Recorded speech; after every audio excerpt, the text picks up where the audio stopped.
read No Excuses University by Did you read it, Rita? Mm-hmm. Did you like it? Page to page, every page. I loved it. By Damon Lopez, and he talks about the importance of college readiness. Mm-hmm. So, what are your thoughts? How did you like the book? Well, Rita, as I was reading the book, I wanted to go to page 23. I really think this should be our model for next year. When at the first day when we have our PDs, that's how we should start it off. What do you think, Rita? I think I really need some time to get in my room and clean up. That's what I really need to do the first day. Let's focus. Listen to the quote and then tell me what you think. Every student, without exception and without excuse, will be proficient or advanced in reading, writing, and math. What did you think? So I understand what he's saying, and I understand how that directly correlates to his 6 exceptional systems.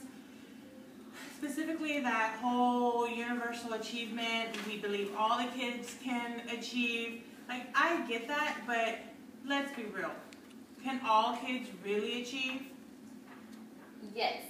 As you read his book, in order for this to be successful, we all have to have one mind about this. As teachers, we have to look at our kids and know that they are going to be proficient and have that progress. If you look at his 6 models. Oh, the universal achievement, the culture? The culture. We have to have a culture in our schools in order to collaborate with others and get other people on board. As a staff, we have to have that culture that all our kids are going to be successful. All our kids are going to be proficient in math and reading. So as you read, Damon Lopez mentioned plenty of times, that is the first step in order for this to become successful. And I like what he said when he's on page 52, Rita. First paragraph, fake it. Pretend like you believe for 1 year. If you pretend like you believe, I know that you will see results that will validate those beliefs. Okay, so if this was my book, but it wasn't, and I have to return it, I would have highlighted that because I can fake it. I can fake it until I make it. That's what we want you to do. Okay, I'm gonna fake it. Let's start off with that culture, that first step. Make it. Let's go on to Damien's next system. So if we're gonna be faking it, why don't we start also faking our collaborations?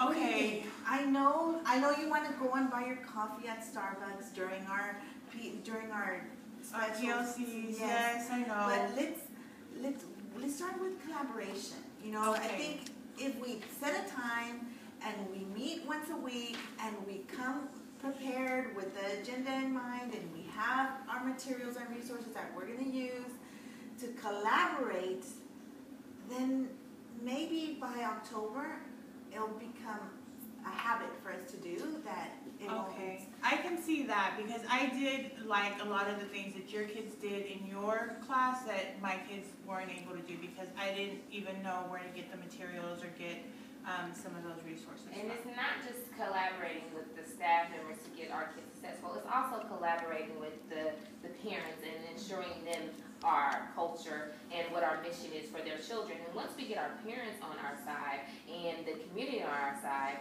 then we're going to be more successful. So collaborating with the staff is important, but we also have to collaborate with our parents. So I'm hearing you say that we're going to align all of this collaboration in the classroom and with our parents, but can we please talk about the alignment of the standards because my kids are not coming ready to me.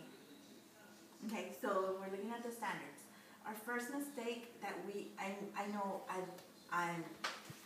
done it in the past where we're looking at pacing and so I'm confused. I know Lopez was saying that one of the essential systems was alignment, but how is that different from pacing? Shouldn't we all on the grade level be doing the same work at the same time or around the same time? Well, yes, that is pacing, but it's different from alignment. And if you open your book to page 82, Rita, he says, it is not driven by dates or timelines, but instead by the ideas and strategies that we plan to use as we teach students the standards. So it's okay for us to be pacing because we all want to be on the same boat, but we also need to be looking at these texts and saying, okay, we're going to look at this tech and we're going to Teaks, text, potato, what? So we're going to be looking at these texts, and we're going to look at specifically how we're going to teach that. How is it going to be beneficial for our students? And we're going to have to look at several strategies because not all strategies are going to work on all students. And from there, it's also important, the next statement he said is to have plan assessments. In order for us to have those alignments, it's important for us to also test our kids. I test them all the time. I test them on Monday, and then I test them again on Friday, and then I test them every 3 weeks, and then I test them every 6 weeks, and then we test them at the end of the semester, and then we have the STAR test, and then we have the ACP test. You know, we test. It's a lot of tests, but if you look at Mr. Lopez's on page 31, he says tests are invaluable if it's not specific.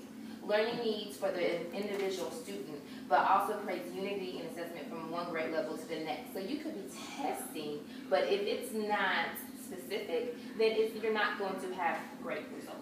So make sure that your tests are specific. And I know you're tired of the testing, and I know you're tired of the state tests, but I also want you to take into consideration a quote that he said on page 98. And it has, state tests are required across the country. Learn to accept them as a tool to use to promote accountability. And that's where you're talking about all these tests that you're saying every 3 weeks, every 6 weeks, at the end of the semester. Well, that's fine and dandy, but we need to start looking at how we're going to manage this data. And that's talking about the data, and I did appreciate what you were saying about creating a culture where the test means something from one grade level to the next. I feel like if I knew what the 3rd grade test had covered and what they had mastered, then in 4th grade I could actually use that data to drive my 4th grade instruction. And I don't think that's what we're doing now. That is true. So after we take assessments like the math, it's very important that our teachers even know what the data means. So from there we can look at those teaks and come up with different plans of action. So if we're not understanding what the data even means, how are we going to come up with lessons that will benefit for our students? So it's important. And that's where in his book he talks about the data management. Well, then maybe at the beginning of the year, part of our PDs will be to show all these teachers how to get their data before they get their students, so they know where they're at. And what was his last system? So looking at the three of us, he talks about the interventions. Mm-hmm. So now that we've separated the kids, now we have to look at the interventions, and he talks about interventions in the classroom and outside of the classroom. Mm-hmm. So those are things we need to be thinking about.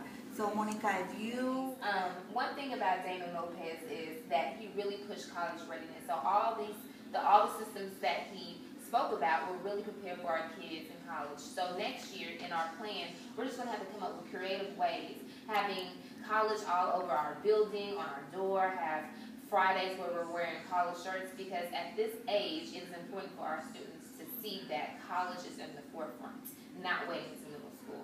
So as we plan for next year with all the strategies that he gave us, let's keep college in